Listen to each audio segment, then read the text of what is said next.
உச்சத்தை தொட்ட தங்க விலை மீட்க முடியாத அடகு நகையை விற்பதற்கு இதுவே சரியான நேரம். இனியும் யோசிக்காதீங்க. உங்க தங்க நகைய அதிக விலைக்கு விற்க சிறந்த வழி பிரைம் கோல்ட் ஹப் 9840551787.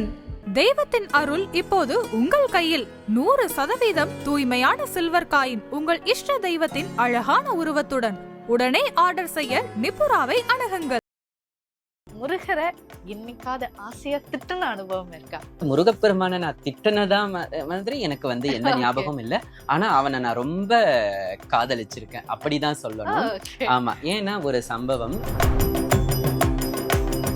யார் மேல நம்ம காதல் பட்டாலும் டக்குன்னு நமக்கு வந்து முருகர் தான் இருப்பாரு. நமக்கு பிடித்த ஒரு காதல் நாயகன் அப்படின்னு தான் சொல்லணும். திட்டிருப்போம், நமக்கு தெரியாது. அவனுக்கு நிறைய திட்டு விழும், அதே சமயத்துல அவனுக்கு நிறைய போற்றிகளும் விழும்.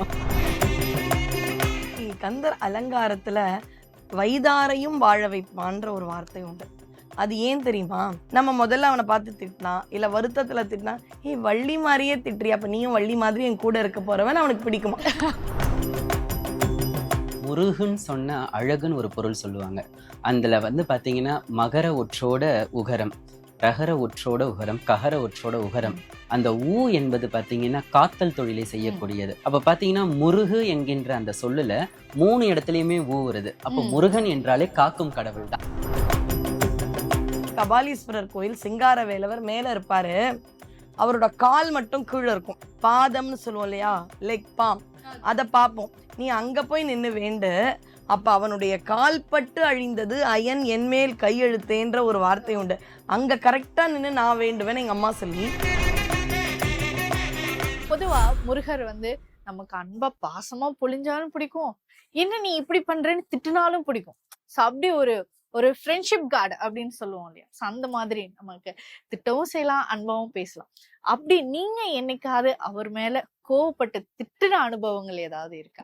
ஒரு தடவை திருத்தணிக்கு நாங்கள் கிளம்புறோம். நான், என் பிள்ளை, எங்கள் ஹஸ்பண்ட்லாம் கிளம்புறோம். அப்போ வந்து 1 ஏதோ சம்திங் ஆயிடுச்சு. அங்கே போக 2 hours ஆகும். கொஞ்சம் தூரம் போனோடனே இவன் எங்கள் பையன் சொல்கிறான், 4 முக்கியமான கிளையண்ட் வரலாம் அப்படின்ன உடனே எனக்கு ரொம்ப டென்ஷன் ஆகிடுது. இவர் வேற எங்கள் ஹஸ்பண்ட் வந்து கோவத்தில் கத்த ஆரம்பிச்சிடும். நீ இப்போ தான் சொல்லுவியாத, கிளம்புதே சொல்லக்கூடாது, முன்னாடி பிளான் பண்ணி கிளம்பிக்கலாம். காரில் ஒரே சண்டை. என்ன பண்ணுறதுன்னு சொல்லிட்டு நான் சொன்னேன், சார் கிளம்பியாச்சு, தெரிஞ்ச கிளையண்ட் தானே, வெயிட் பண்ண சொல்லு, நான் பாட்டுக்கு ப்ரொசீட் பண்ணலாம், மாதிரி டென்ஷன் ஆக வேண்டாம். என்ன முருகா உனக்கு கொஞ்சமான தெரியாதா அப்படி முருகா என்னமோ காருக்குள்ள உட்காந்துருக்க மாதிரி, என்ன முருகா உனக்கு தெரியாதா இந்த மாதிரி இவ்வளோ சண்டையா காரில் கிளம்பும்போது, இது நீ முதல்லயே அழகாக பிளான் பண்ணி நடத்திடக்கூடாதா? நான் முருகர் எதிர இருக்க மாதிரி கேட்குறேன். அன்னைக்கு போயிட்டு வந்தாச்சு, கிளையண்ட்டையும் உட்காந்து வச்சுட்டா, எல்லாமே முடிஞ்சிடுது. அடுத்த வாரம் இவங்க என்னை கூப்பிட்டு உங்க வாழ்க்கையில முருகர் நடத்தின அற்புதங்கள் என்னன்னு சொல்லிட்டு எனக்கு இன்டர்வியூ எனக்கு கொடுத்தாங்க. யூடியூப் இது சேனல்ல வந்தது. 2 இன்டர்வியூ கொடுத்தேன். நான் எதுக்கு சொல்லுறேன், நான் முருகனை திட்டின உடனே இப்படி ஒரு முருகனை பத்தி வாழ்த்துற மாதிரியான எனக்கு அவர் செஞ்சதெல்லாம் நான் இன்னுமே நிறைய இருக்கு. நான் சொல்லலை, டைம் கருதி கொஞ்சமா சொல்லியிருக்கேன். எதை எங்க ஹஸ்பண்ட் வீட்டில் சொல்லுவாங்க, ஏதாவது யார்கிட்ட கோச்சினீங்கன்னா, சாமிகிட்ட உங்களுக்கு அடுத்த வாரம் இன்டர்வியூ இருக்கு, அடுத்த வாரம் பேட்டி இருக்கு நிச்சயமா அப்படின்னு சொல்லுவாங்க. மேம், நீங்க சொல்லுங்க, முருகரை என்னைக்காவது ஆசையா திட்டுன அனுபவம் இருக்கா? அதாவது பொதுவாகவே வந்து எங்களோட வாழ்க்கையில வந்து அன்றாடம் வந்து கஷ்டங்களை சந்திச்சு வெளிவரக்கூடிய வாழ்க்கை தான் திருநங்கைகளுடைய வாழ்க்கை. அப்படி இருக்கும் பொழுது பாத்தீங்கன்னா முருகன்ட்டு சொல்ல முடியாது, இறைவன்ட்டு பொதுவா, அது சிவபெருமானாவும் இருக்கட்டும், அது அம்பாளாவும் இருக்கட்டும், அது முருகனாவே இருக்கட்டும், இறைவனை வசைப்பாடுவதுல வந்து ஒரு உரிமை இருக்குது. நமக்கு ஏதாவது ஒரு அசம்பாவிதம், ஏதாவது நம்ம மனசுக்கு கஷ்டப்படுற மாதிரி நம்மளுடைய வாழ்க்கையில நடந்ததுன்னா நிச்சயமா நம்ம இறைவனை திட்டும். உனக்கு கண்ணையில இத்தனை நாளா உன்னை கும்பிட்டுட்டு இருக்கேன், உன்னையே நான் நினைச்சுக்கிட்டு இருக்கேன், எனக்கு இப்படி எல்லாம் நடக்கலாமா அப்படின்ட்டு. ஆனா வந்து முருகப்பெருமான நான் திட்டினதா மாதிரி எனக்கு வந்து எந்த ஞாபகம் இல்லை. ஆனா அவனை நான் ரொம்ப காதலிச்சிருக்கேன் அப்படிதான் சொல்லணும். ஆமா, ஏன்னா ஒரு சம்பவம். நான் வந்து மந்தவெளியில அந்த கேவிபி கார்டன் சொல்லுவாங்க, ராஜா அண்ணாமலைபுரத்துல. அங்க வந்து ஒரு கருமாரியம்மன் கோயில் இருக்கு. பக்கத்துலதான் நாங்க ஒரு வாடகை வீட்டுல இருந்தோம். அப்ப நான் வந்து காலேஜ் படிச்சுட்டு இருந்தேன், ஹியூமன் அனாட்டமி படிச்சிருந்தேன், எம்எஸ்சி ஹியூமன் அனாட்டமி. இந்த தை மாசம் தைப்பூசம் முடிஞ்ச பிறகு முருகப்பெருமான் வந்து வனபோஜனத்துக்கு எங்க தெருவுக்கு வருவாரு. எங்க தெருவுக்கு கீழே இருக்கக்கூடிய கருமாரியம்மன் கோயிலுக்கு வருவாரு. யாரு? மயிலாப்பூர் கபாலீஸ்வரர் கோயில இருக்கக்கூடிய சிங்கார வேலவர். நான் வந்து எனக்கு அதான் முருகன் நம்ம வீட்டை தேடி வரானே, பக்கத்துலதான், கோயிலுக்கு பக்கத்துல வீடு.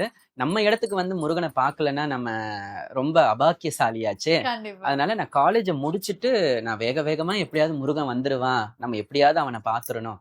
கபாலீஸ்வரர் கோயில் 4 ஸ்டாப் தள்ளி தான் இருந்தாலும் முருகர் நம்ம இடத்துக்கு வராருன்னும் பொழுது அது நமக்கு பெருமை இல்லையா? கண்டிப்பா நம்ம பார்க்கணும்ட்டு ட்ரெயினை பிடிச்சி அதை பிடிச்சி ஓடுகிறேன். ஆனா வந்து முருகன் கிளம்பிட்டாரு. ம். இருந்தாலும் நான் ஓடுறேன். எங்க Okay. ஏரியாவுக்கு வந்துட்டு முருகன் கிளம்பிட்டாரு, நான் ஓடுறேன். எங்களுடைய அந்த கேவிபி கார்டனோட எல்லையில தான் முருகன் நிக்கிறாரு. ம். அப்போ ஓடி போய் நான் அவரை பாக்குறேன். பார்க்கும்போது எனக்கு அவ்வளோ சந்தோஷம். உன்னை பார்க்க தானே நான் இவ்வளோ தூரம் ஓடி வந்தேன். காலேஜை முடிச்சுட்டு ட்ரெயினை பிடிச்சி 1/2 மணி நேரம் நடந்து வந்து உண்மையாவே நீ ஒரு கருணை கடல் தான்ப்பா. என்னுடைய பக்திக்காக நீ வந்து பொறுத்துக்கிட்டு இருக்கிற அப்படின்னு சொல்லி அந்த ஓடி போய் அந்த வெள்ளீஸ்வரர் கோயில் முருகரையும் அந்த கபாலீஸ்வரர் கோயில், அது என்னமோ தெரியல, அந்த முருகன்னா ஒரு காதல் கண்டிப்பா அப்படின்னு சொல்லலாம். ஆமா, கண்டிப்பா எல்லாருக்குமே அந்த காதல் வந்து இருக்கும் அப்படின்னு நினைக்கிறேன். நிச்சயமா. சரி, யார் மேல நம்ம காதல் பட்டாலும் டக்குன்னு நமக்கு வந்து முருகர் தான் இருப்பாரு. நமக்கு பிடித்த ஒரு காதல் ஆமா. காதல் நாயகன் அப்படின்னு தான் சொல்லணும். திட்டிருப்போம், நமக்கு தெரியாது. அவனுக்கு நிறைய திட்டு விழும், அதே சமயத்துல அவனுக்கு நிறைய போற்றிகளும் விழும். கண்டிப்பா. So, இல்லைங்களா? நீங்க என்னைக்காவது இவரை ஆசைப்பட்டு இன்னும் நீ இப்படி பண்ணிட்டியே அப்படின்னு முருகரை திட்டிய அனுபவம் இருக்கா? இருக்குப்பா. ஆக்சுவலி கந்தர் அலங்காரத்துல வைதாரையும் வாழ வைப்பான்ற ஒரு வார்த்தை உண்டு. அது ஏன் தெரியுமா? ஏன் தமிழ்ல திட்டினா கூட அவன் அருள் தருவானா? அதுக்கு ஏதாவது ஒரு விஷயம் இருக்கணும்ல. கண்டிப்பா எனக்கு சும்மாவே அப்படி போற போக்குல நான் சொல்லிட முடியுமா? ஏன் மத்த கடவுளுக்குலாம் அது இல்ல, முருகனுக்கு மட்டும் உண்டு? ஒண்ணு, தமிழ்ல திட்டணும். ம். தமிழுக்கும் அவனுக்கும் உள்ள தொடர்பு. இன்னொரு அழகான விஷயம், பல அருளாளர்கள் அந்த பொருளுரைலாம் படிக்கணும். திருப்புகழ் படிங்க.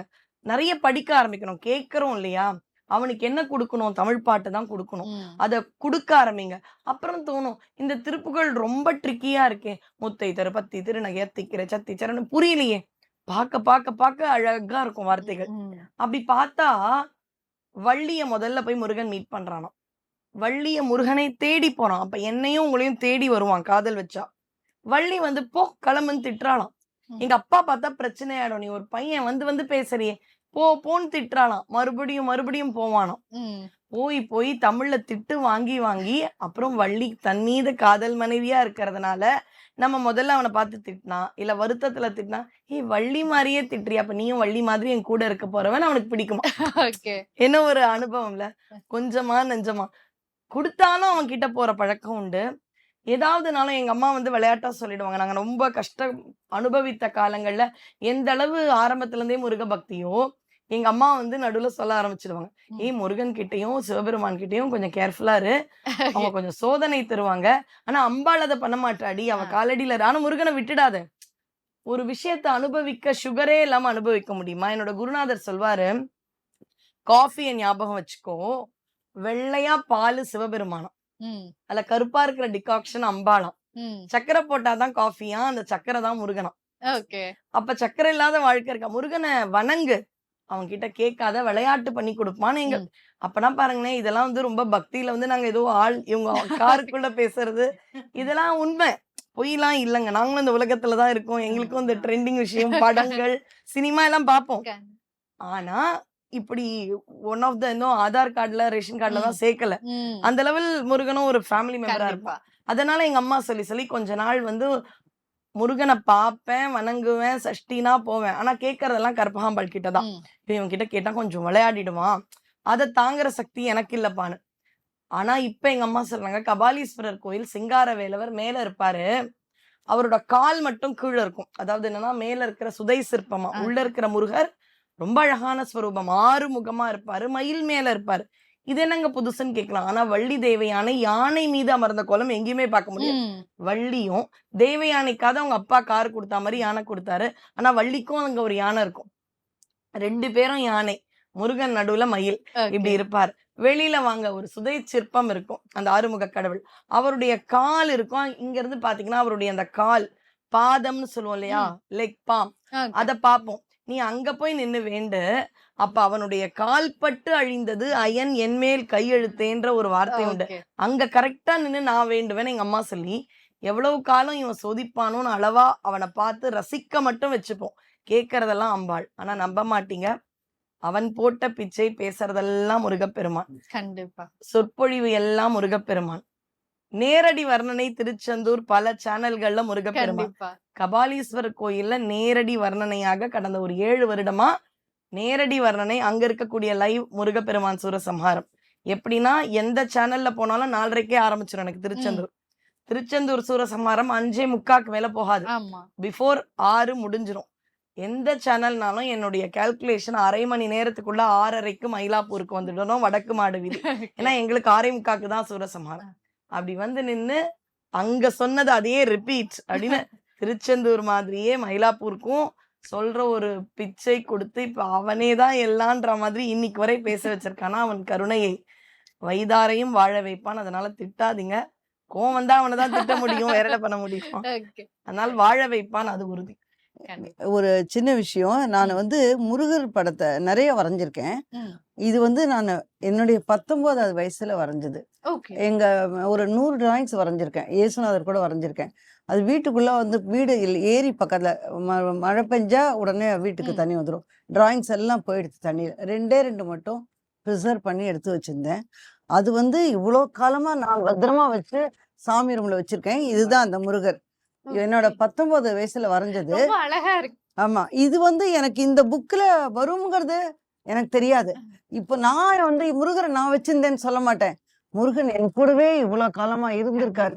இந்த ஒரு பெரிய ஒரு விஷயத்துக்காக நான் நினைக்கும் போது இவங்க சொன்ன உடனே அது எனக்கு ஞாபகம் வந்தது. இந்த புக்ல வந்திருக்கு, இதுக்காகவே அவர் என்னோடவே இருந்திருக்காரு அப்படிங்கிறது தோன்றது. இவ்வளவு அழகா வந்து ஃப்ரேம் பண்ணி வச்சிருக்கேன் நானு. டேட் வரைஞ்ச டேட் மோக்கன்னு வச்சிருக்கேன் நானு. கண்டிப்பா அதுல ரொம்ப அழகா இருக்கிறாரு.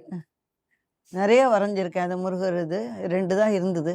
இது எதுக்காக சொல்றேன்னா, நான் அவரை வச்சிருந்தேன்னு சொல்லல, அவர் என்னோடவே இருந்திருக்காரு. கண்டிப்பா. நான் ஒரு காரணத்துக்காகவே உன்னோடயே இருக்கேன்னு இந்த உருவத்துல டிராயிங்ல கூட இருக்காரு முருகர். கண்டிப்பா. நிறைய விஷயங்கள் நம்ம பேசணும்.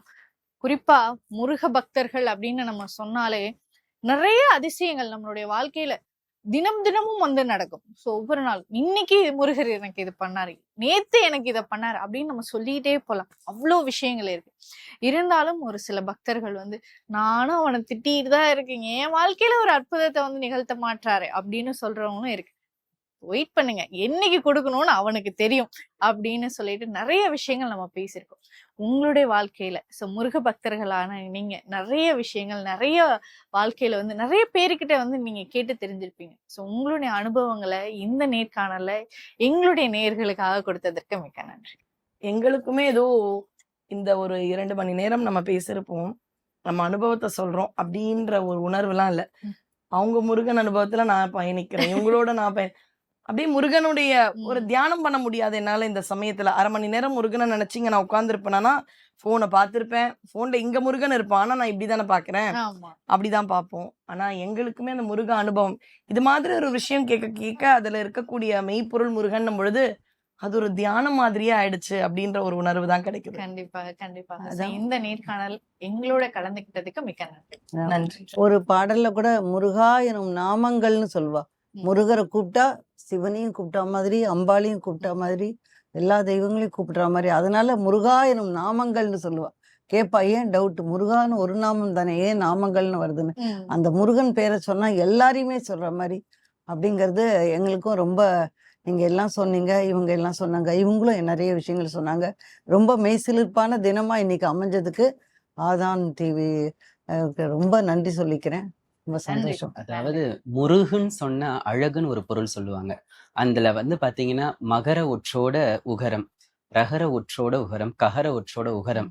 அந்த ஊ என்பது பாத்தீங்கன்னா காத்தல் தொழிலை செய்யக்கூடியது. ஓம்ல பாத்தீங்கன்னா ஆ ஊ ம, அது உமாதேவியை குறிக்கக்கூடியது. அப்ப பாத்தீங்கன்னா முருகு என்கின்ற அந்த சொல்லுல 3 இடத்துலயுமே ஊ வருது. அப்ப முருகன் என்றாலே காக்கும் கடவுள் தான். அவன் வந்து கோவக்காரன் எல்லாம் சொல்லுவாங்க, ஆனா முருகன் என்றாலே, ஆகவே முருகு என்று உருகு என்று நம்மளுடைய கிருபானந்த வாரியார் சுவாமிகளும் சொல்லுவார். அதே போல முருகனை வழிபட்டால் நமக்கு முக்கால ஞானத்தையும் கொடுப்பான். சென்னை குயப்பேட்டை முருகப்பெருமான் கோயிலுக்கு ஒரு முறை போகும் பொழுது உள்ளுணர்வு சொல்லுது, பாம்பன் சுவாமிகள் இங்க வந்திருக்கிறாருன்ட்டு. ஆனா எனக்கு தெரியாது அங்க வந்திருக்காரான்ட்டு எல்லாம் எனக்கு தெரியாது. ஆனா உள்ளுணர்வு சொல்லுது இங்க பாம்பன் சுவாமியுடைய பாடல் இருக்குதுன்ட்டு. கோயிலை சுத்தி வரும் பொழுது அந்த தலத்துல சண்முக ஞானபுரம் சொல்லிட்டு பாம்பன் சுவாமிகள் பாடியிருக்காரு. ஆச்சரியப்பட்டு நின்னது. அப்ப முருகப்பெருமானுடைய வழிபாடுன்றது பாத்தீங்கன்னா ஒரு ஞானத்தையும் கொடுக்கக்கூடிய ஒரு வழிபாடுதான். நன்றி. மனிதனை அடுத்த நிலைக்கு எடுத்து கொண்டு செல்லக்கூடிய ஒரு வழிபாடு. கண்டிப்பா. ஆகவே இந்த வாய்ப்பு நல்கிய ஆதன் சாருக்கு என்னுடைய மனமார்ந்த நன்றிகளையும் பாராட்டுகளையும் நன்றி. தெரிவித்துக் கொள்கிறேன். நன்றி.